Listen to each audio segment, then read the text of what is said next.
Sarah used to count the seconds between Adil's replies, not because she expected warmth, but because she wanted proof he still noticed her. His answers had become shorter, colder, as if affection had been replaced by politeness.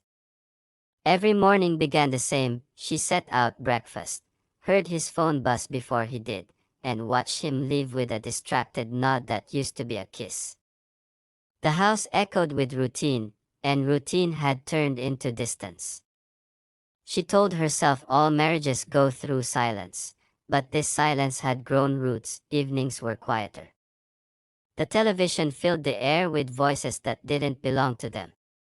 She would try to start a conversation, some harmless question about his day, only to hear his usual response, "It's fine, Sarah. You worry too much." That phrase became the border between them, soft, polite, final. She'd smile anyway, pretending that patience could fix what honesty couldn't. But when he'd fall asleep with his back turned, she would stare into the dark, wondering when love had become something you had to hide behind. When Zayn first walked through their door, she didn't expect anything. He was Adil's old friend, confident but gentle in his manner. He spoke with ease, laughed without restraint, and looked people in the eye when they talked. She hadn't felt that in years. The first few minutes were ordinary, the next few lingered. He noticed the small things, her nervous laugh, her careful tone. When she set the tea down, he thanked her sincerely, not absently. That small recognition felt unfamiliar, and in that moment, too meaningful. Over the next few days, Zayn became a familiar name in their home. He'd drop by for dinner, sometimes just to catch up with Adil, but more often, it was Adil who was late, leaving Zayn waiting with her. They'd talk about books, the weather, the kind of small talk that fills empty spaces. But beneath it all, there was something quieter, something unspoken. She started noticing his pauses, the way he'd study her expression before saying anything. He didn't flirt, he simply paid attention, which was far more dangerous. One evening, when Adil called to say he'd be working late again, she heard herself sigh with a mix of frustration and something she couldn't name. Zayn was already there, helping her fix the curtain rail.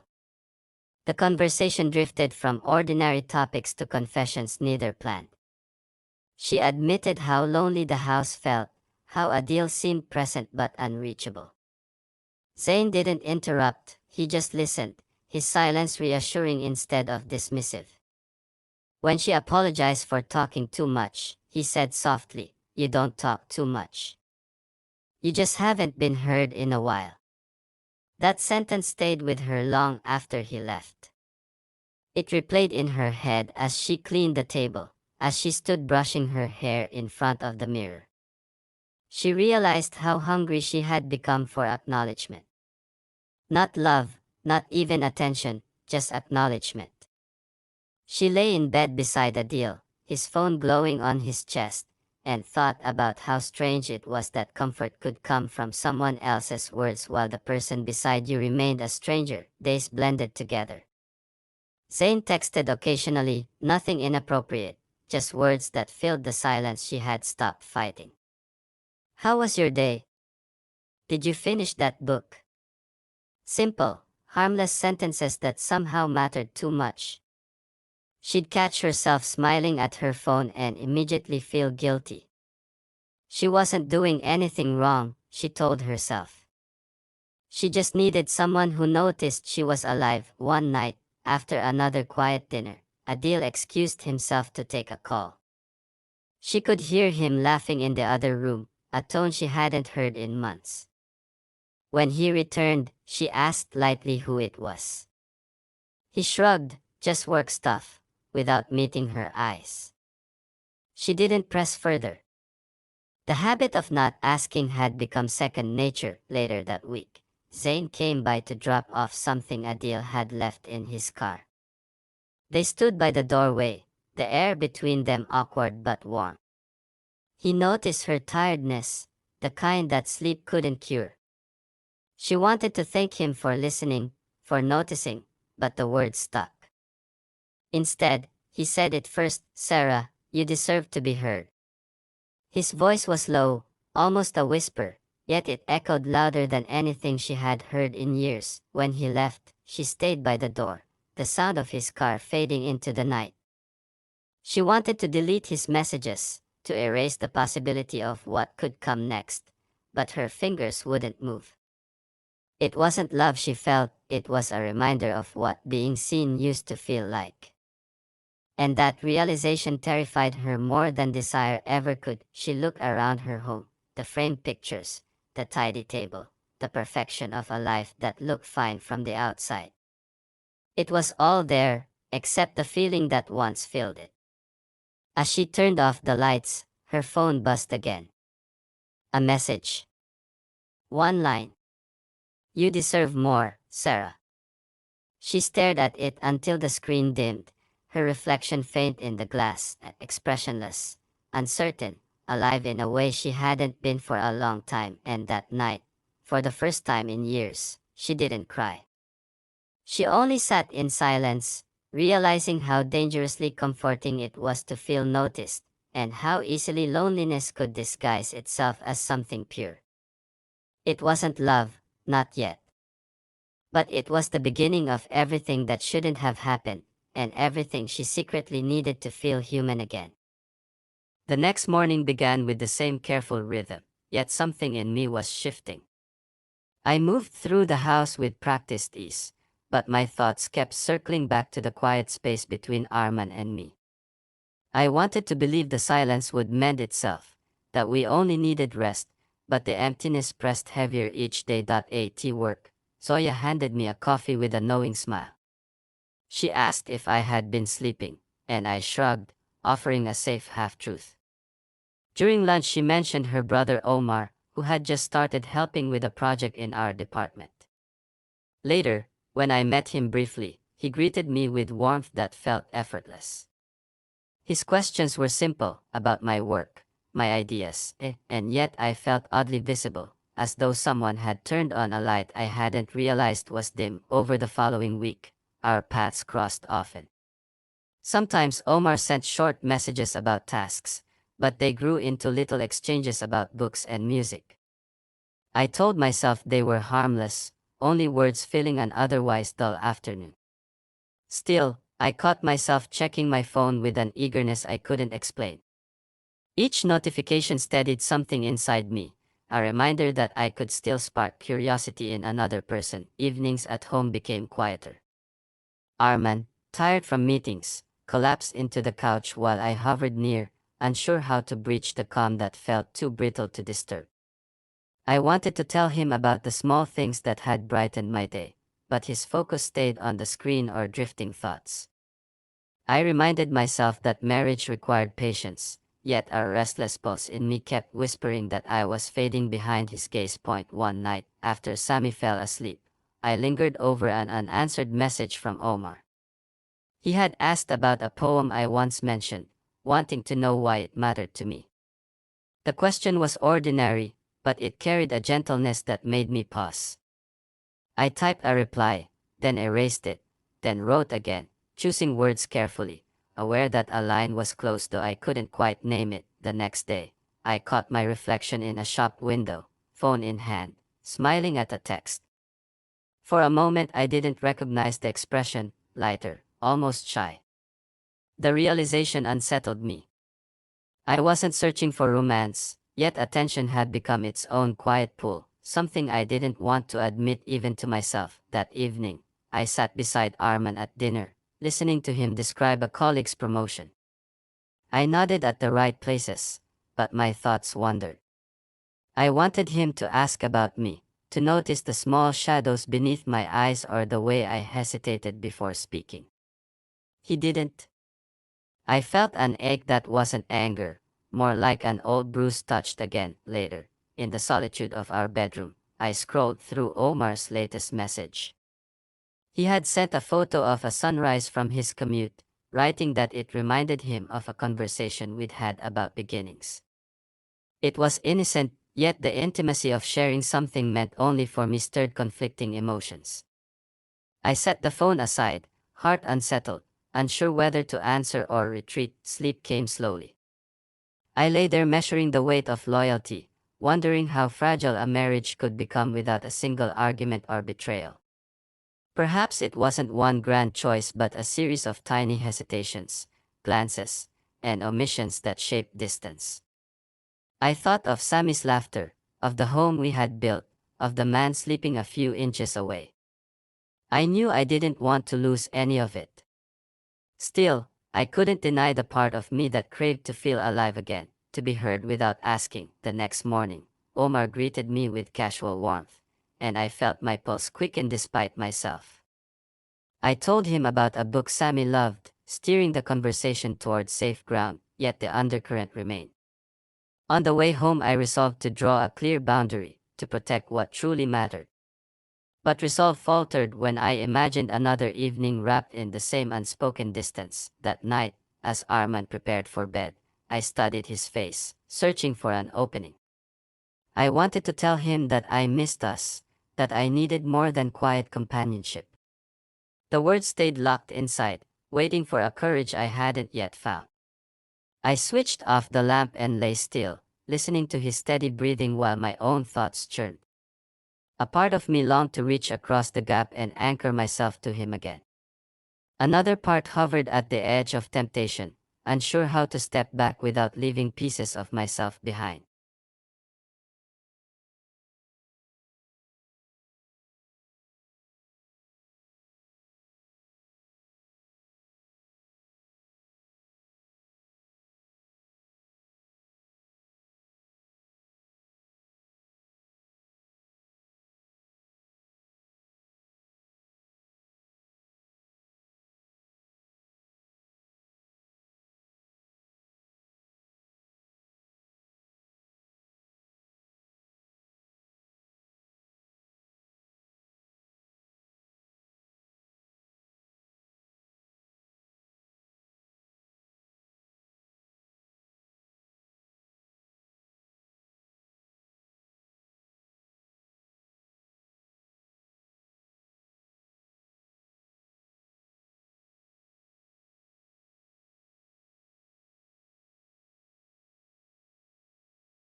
Adil returned home 3 days later.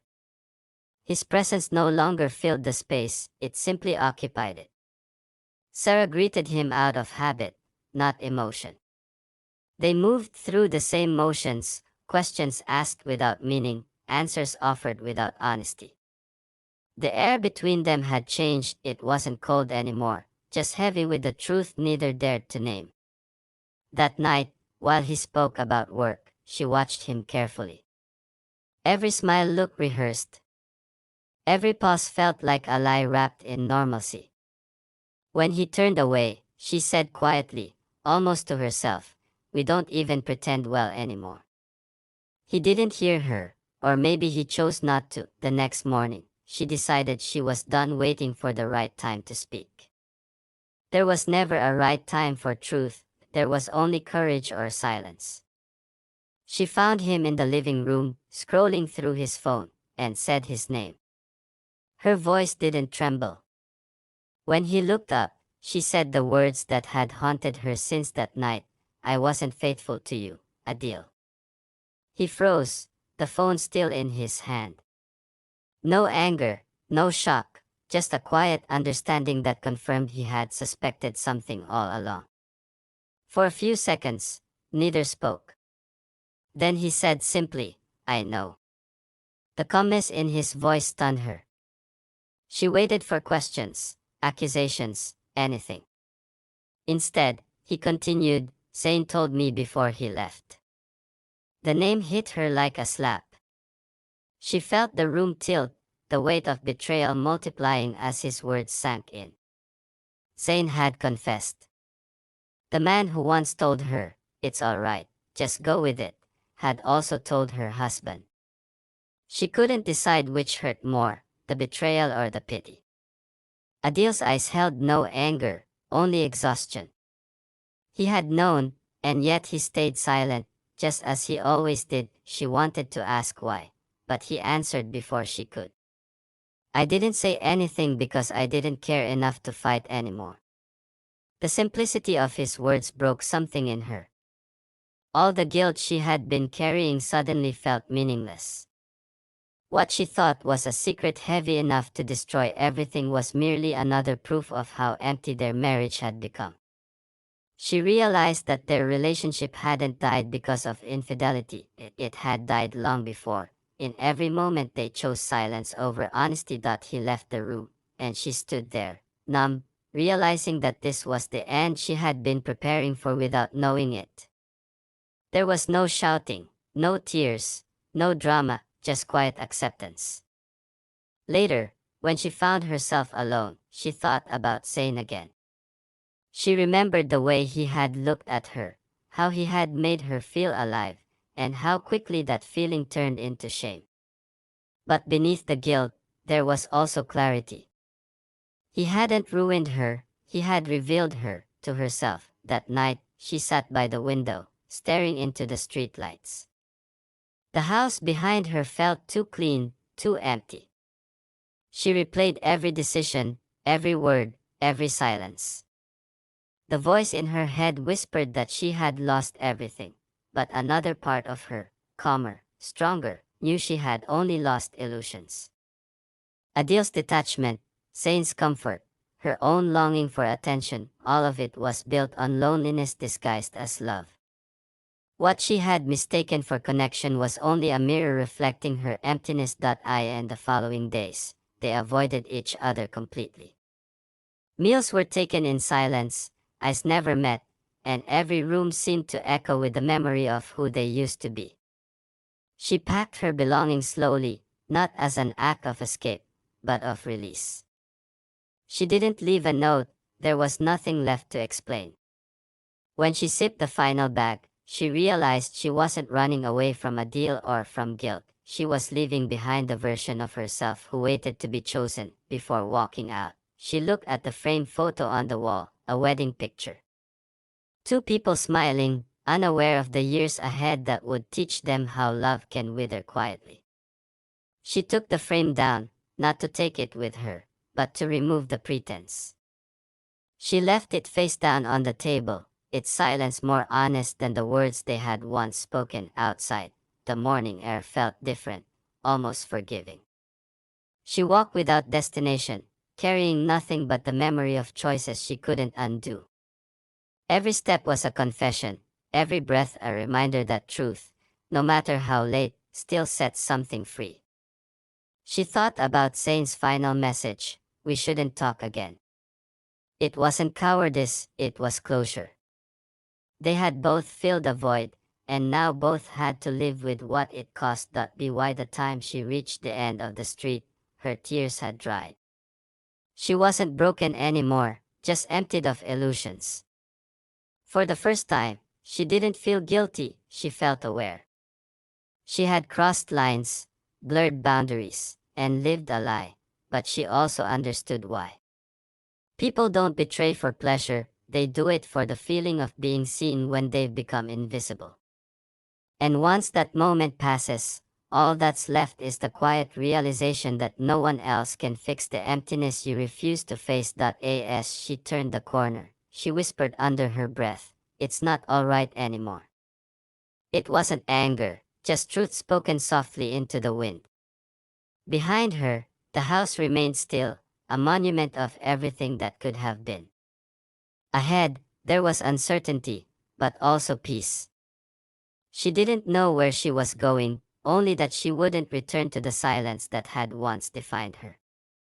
Some truths arrive too late to save anything, but they still save you, and as she walked away, faceless in the early light, her reflection vanished from every window she passed. What remained was not the woman who betrayed, or the one who was betrayed, but the one who finally stopped pretending that silence was love.